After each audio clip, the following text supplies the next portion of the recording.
qiyomat kuni shunchalik kuchli nur bo'ladi. Ba'zilarda butun shaharning nurlanib turadigan nuri bo'lsa, ba'zilarning keng qadamini zo'r turadigan nuri bo'ladi. Lekin nuri bor. Alloh subhanahu va taolo ularni jannatga yo'naltirib qo'ydi. Chunki ularning nur ta'min ko'rmi bor. Keyin esa munofiqlar qayta kiritilgandan keyin qarashda hamma qorong'u, ularda nur yo'q. Ularga berqa qarashgandan keyin ko'rishadi. Zo'rga bir odam ketyapti. Ularga mana yuz jimillab o'shani oldiga boramiz.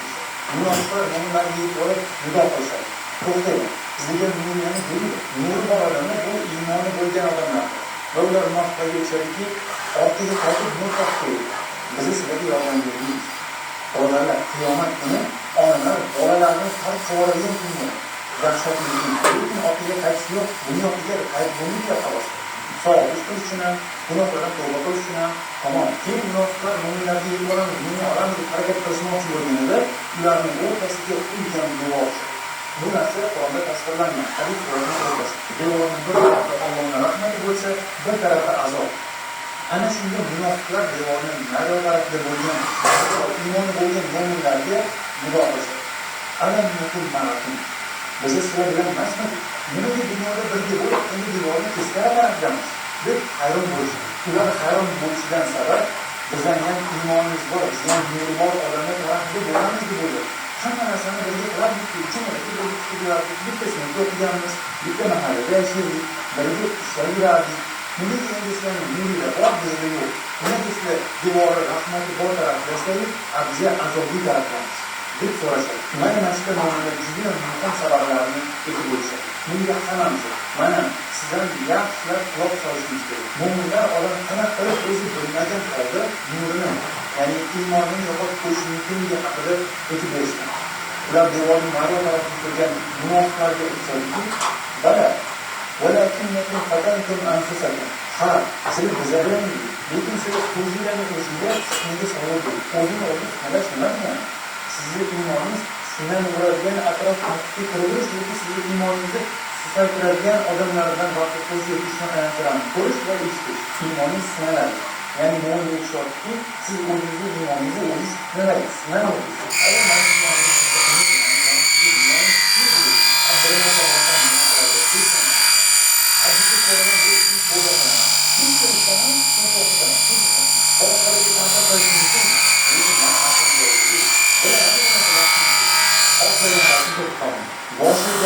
Bu narsalar yaxshi emas, eshitmasligim kerak, yoki ko'rmasligim kerak bu narsalarni yaxshi emas deysiz. Lekin qayta eshitmasligim ko'rsatilgandan keyin tamom. Bu narsa sizga oddiy qabul qiladi va unchalik yomon narsalar tuyulish boshlaydi. Xuddi masalan uyda ovqat qilgan ayol uyda ovqat yeb istab ketganini sizning oldiga uyga elib kelgan. Voy baba o'ynash qo'yib ketdi. Chunki u muhitga eng katta sraz sirri. Lekin ayol ham boshida hibsizgan, lekin aslanmi davomiy tarzda yuklab kelgan uchun sezim qolmoqda. Bu birinchi muammo. Ya'ni o'zini o'zi tinalash, sinavish. Ikkinchi muammo nima? Vataroblashtirish. Siz tuting.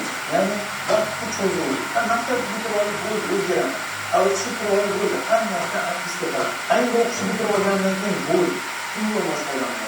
Endi shunga olgandan keyin bo'ldi. Oldin hayotga chek qo'ydi. Men iymon tanidim. Bolali bo'lsam bo'ldi, namoz o'qish boshlayman. Ishimni ish kelsa bo'ldi. Hamma o'zgaradi. Endi masharamazon desam, masharamazondan keyin iymon boshqalarga. O'zingizni o'zingiz tanlavishingizni oqibati bu narsa sizga unchalik yomon emas ko'rinib qolishi yoki oddiy hol bo'lib qolishi bo'lsa, bu narsadan tavba qilish yoki vaqtga cho'zilishi oqibati bu narsalarni butun xohlagan paytini to'xtata olaman deb o'ylab qolish. Bu yolg'on. Qanchalik ko'p cho'zsangiz bu narsalarni tark qilish shunchalik qiyinlashib ketadi. Keyin nima bo'ladi? Keyin siz bo'ldi, mana yuzga bu narsani hech qanaqasiga tark qilolmayman. Men shunchaki bu narsadan birga yashashni o'rganishim kerak deyishmoqchiman. Bundan keyin o'zingizni ayblashni boshlaysiz. Men yaxshi odam emasman, bunaqa qilmasligim kerak, vijdoningiz qiynaladi. O'zingizni ayblashni o'rgangandan keyin oldingizga shayton keladi-da, men nima? Buni o'zing qiynaysan. Mana san mazza qilib yashashni xohlaysiz. Demak, sen shu qoidalar bilan o'zingni chegaralab qo'yaversan, mazza qilib yashasang bo'lmaydimi? Bu islom dini seni qiynagani. Uni qilmaydi, buni qilmaydi. O'zi qanchalik rost shu narsalar, rostdan ham bormi? Jannat, jahannam degan narsalar kim bor qo'ygan? Qanaqalik deydi. Abu esa onam yomon. Vartalib. Mana shunaqa qilib Abdulloh, Abdurrahmon, Muhammad, Abdul Karim degan chiroyli ismli